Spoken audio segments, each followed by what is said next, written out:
Hello, everyone. Today we'll be talking about Azure Synapse.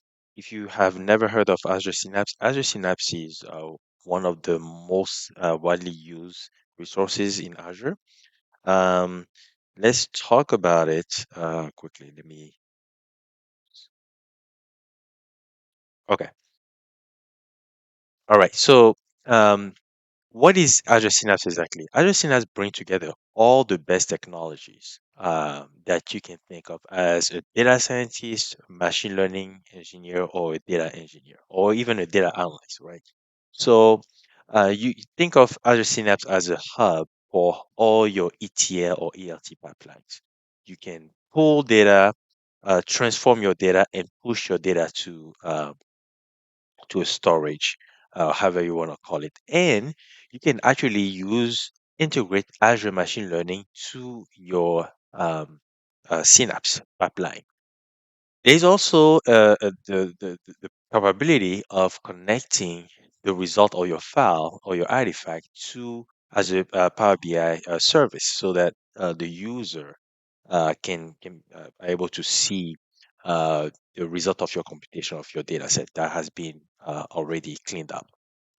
All right. And the second bullet point is pretty much what I just talked about is useful if you're a data scientist or data analyst or data engineer or machine learning engineer, you can find yourself in Azure Synapse. All right. So this is just um, a slide that encompasses all the capabilities of Azure Synapse. You can see on the left side that you can pretty much pull all kind of data, whether structured data or unstructured data. And when you think about structured data, any tabular data, right, like SQL database or SQL tables can be pulled from there. And you can also have any other type of file like pictures, videos, JSON file, or any kind of unstructured data possible to be read from Synapse. And you can, when I get to the demo session, I will be able to show you where to get those connections from so that you can pull your data. So uh, once you pass the data stage, right, ingesting your data, then what can be done in Synapse? You integrate your data, then you do whatever data munging you need to do as a data scientist or data engineer. Um, and there's a concept called data flow, which is a codeless. You don't have to use any code. It's code free, pretty much code free, where you have the capacity to drag and drop different components of your ETL and run it as a debug or as a trigger. And then you have monitoring. What is monitoring? So say for instance you have a pipeline that you already set up, right?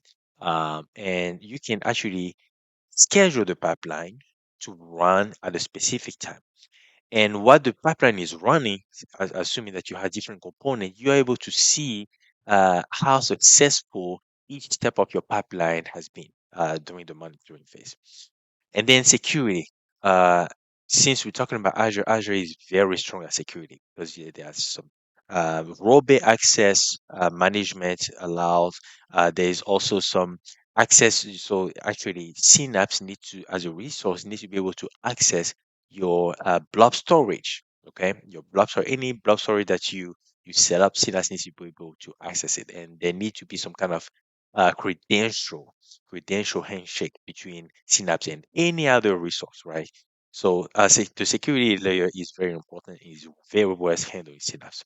And at the bottom, you can see how an ETL can work. So think of an ETL as pulling your data from a blob storage or a SQL Server database or Azure SQL Server database or even on-premise SQL Server database.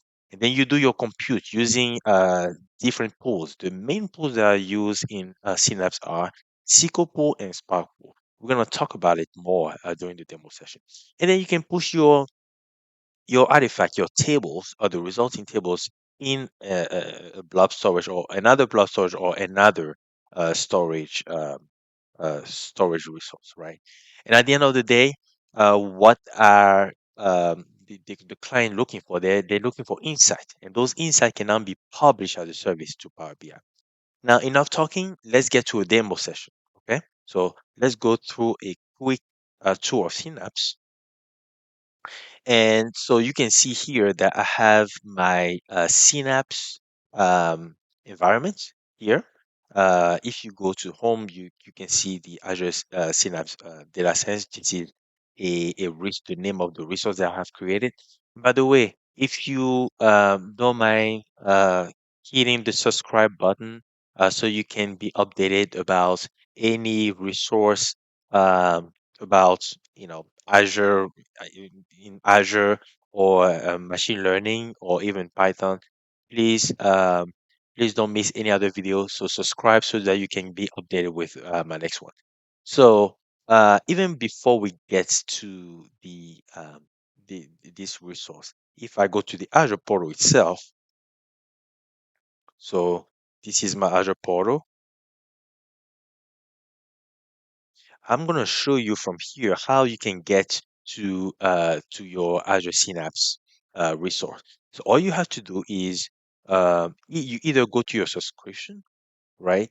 And you will see the most recent resource that have been created. You can directly click on this link, or if you don't have that as a recent link, you go to the name of your subscription, and then you go to resources.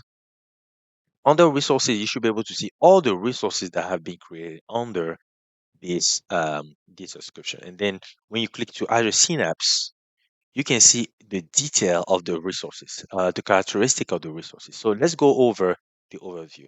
So you can see here that the location that has been assigned to this resource is West US. And really, what you're looking for when you create your resource. And by the way, if you need a video to help you find out how to create an Azure Synapse resource, please let me know.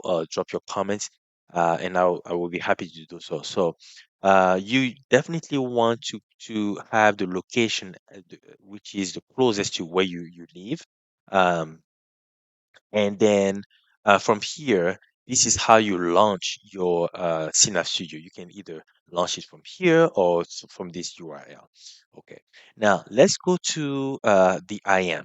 What is the IAM? The IAM is pretty much a role-based access control management. And what it does is it's assigned. So if you are in a team, right, you assign different roles to different people on the team. So you will have to, as a manager, you would definitely have the owner role, right? So the owner role is the one who assign roles, okay, to resources. In this specific case, the owner will be assigning roles to the different member of the team, and most likely this role will be a contributor. So if there are four people on the manager's team, four contributors, we have the contributor role, and the manager we just have the owner. We have the owner role, which supervise everything, right? And then there's a reader role. Reader role is more like someone who just want to visit the resource without having to do anything. Um, or if someone is just peer reviewing and that person doesn't need to have a higher privilege, that person can be given the reader role. So we want to make sure that in a team there's no over privilege, right? We don't over privilege someone because uh, quite honestly, we want to make sure that the synapse is very secure. So the contributor role should be well good enough for everybody. All right. So these three roles are the most commonly used roles in any resource in Synapse. There are many other that I'm not going to focus on right now. But if we go to the pools, you can create different kind of pools. Okay, you can create SQL pools or you can create Apache Spark pool. What are SQL pools? SQL pools allow you to use SQL codes, okay, in Azure Synapse and in Azure Synapse notebooks and just run any ETL, right? So you can read your data using SQL pools and you can even push your data into SQL pools. And you can actually manage just uh, as if you were in a SQL server on premise, right? You can have a SQL pool with tables and views all set up within Azure Synapse. And I'm about to show you how it's supposed to look like. So if we go to Azure Synapse, okay, talking about SQL pools, So let's go to data and workspace. You have a data lake. So if you have a SQL pool, most likely that's how it's going to look like. You're going to have your tables and you're going to have your views, okay? But the functions, the functionalities that are in SQL pool are not as complete as in SSMS, okay? But you can definitely do a lot of work there. So how do you create your SQL pool? You go to manage, okay? And you go to SQL pool and you click new, and there you go. You can have your SQL pool. I have to let you know though that SQL pools are very expensive. Okay, they can do a lot, but they are very expensive. So this is something that you need to consider every time you want to use SQL pool. But they are very useful though. You can actually use T-SQL to make your prediction, for example, if, from Azure Machine Learning. How about that? If you have any model, you can actually make your prediction using SQL and push the prediction as a column in your table and publish it. And the other way to create a SQL pool is actually from here, but they're going to show in both ways. They're going to show it both here and in the Azure Synapse Studio itself.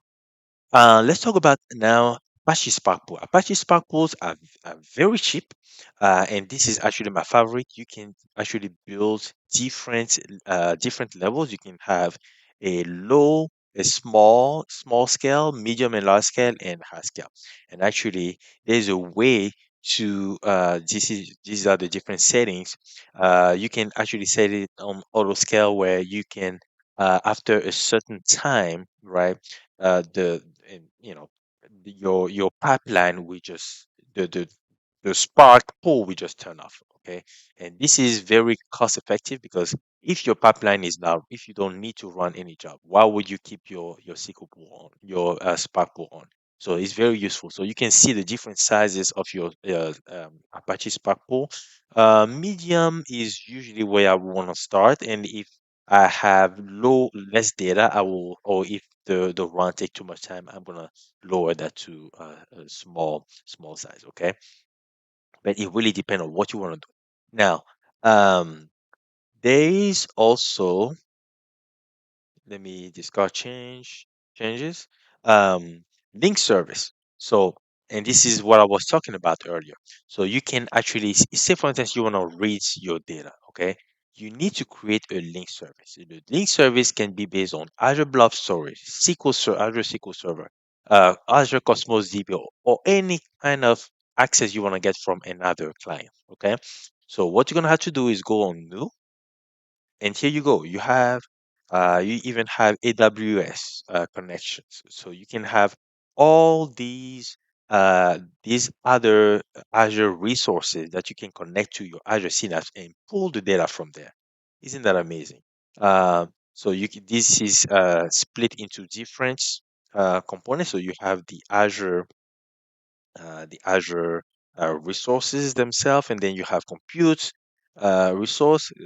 Some of them are Databricks, which most of you know, and then you can even connect to Azure Machine Learning, and then databases, right? Databases like SQL, um, MariaDB, SQL Server, and Azure SQL Server. So there's a lot of options that you have out there. Quite that's quite a lot. So that's pretty much what's how you can create your link service. And once you create your link service, something very important is that you need to be able to enter some credentials. Okay, if you need to be able to enter some credentials, the credential, and you have to be careful about that, are very confidential. So you want to make sure that you don't disclose them in any way. You can definitely leverage key vaults to kind of secure your connection. All right. Is there anything else I should talk about? Yes, access control. So once you set up your workspace, right, you want to make sure that the members of your team appear here depending on the type of task that will be assigned. Some of them will have different tasks. You can have different roles here. As you can see, Synapse contributor is what you want to have for every member of your team. If you want to be the administrator, can be the manager. right? In which case going to be seen as administrator. And this is again different from the IAM access that I was talking about earlier. So there's two layers. There's the access layer from the port itself, and this access layer. So you definitely want to check that out.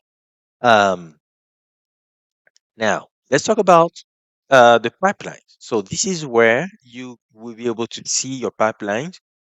Some of the pipelines will be triggered based on schedule. You can put a schedule on your pipeline, and some of them can be through debugging. So you can decide to debug your pipeline and see in real time how is looking, right? So you're gonna use a debug method most likely when you want to test your pipeline, or if you want to run it quickly, okay, to see the results. So that's most likely these are the use cases for the debug. Um, Integration runtime. This is a very important aspect of your executing, right? Any pipeline in Azure Synapse, you definitely need to have an integration runtime downloaded so you can allow your computer to send a command to Azure Synapse to run any pipeline. Okay, so that's very important. I'm gonna have a separate video to talk about integration runtime.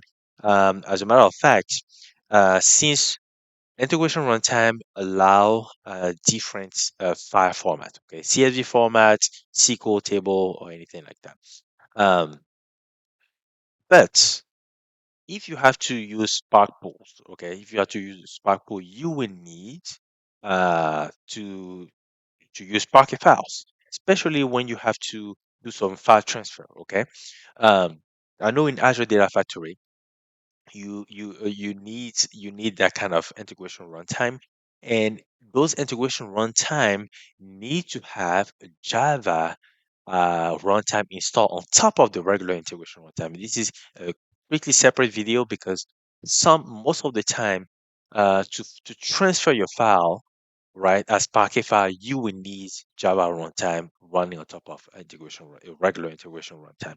So again, to clarify, file like CSV file or TXT file can be easily transferred using a simple integration runtime. But if you have to transfer any Parquet files, you have to use Java integration runtime on top of the simple integration runtime. So I'm going to stop there. These are the main components of the Azure Synapse Studio, and I'm going to stop there because there's so much to talk about. Now, let me finish with the notebooks. The notebooks are, of course, for data scientists or data engineer who want to be able to write their code, and as they write their codes, what this is a Spark pool that I have created. You attach the notebook to your Spark pool, and then you run the code. Okay, so I'm gonna have a separate video to discuss that. But um, yes, of course, you can run your notebook uh, using any kind of programming language like C Sharp, Spark, or Spark SQL, or Spark R. This is the beauty of Synapse because it brings together a whole team, okay? Whole team with different skill levels of skill and different coding stacks. All right, so I hope you enjoyed this video. Please make sure you subscribe so you can get more videos about Synapse, Azure Machine Learning, and other nuggets. Thank you very much and have a great day.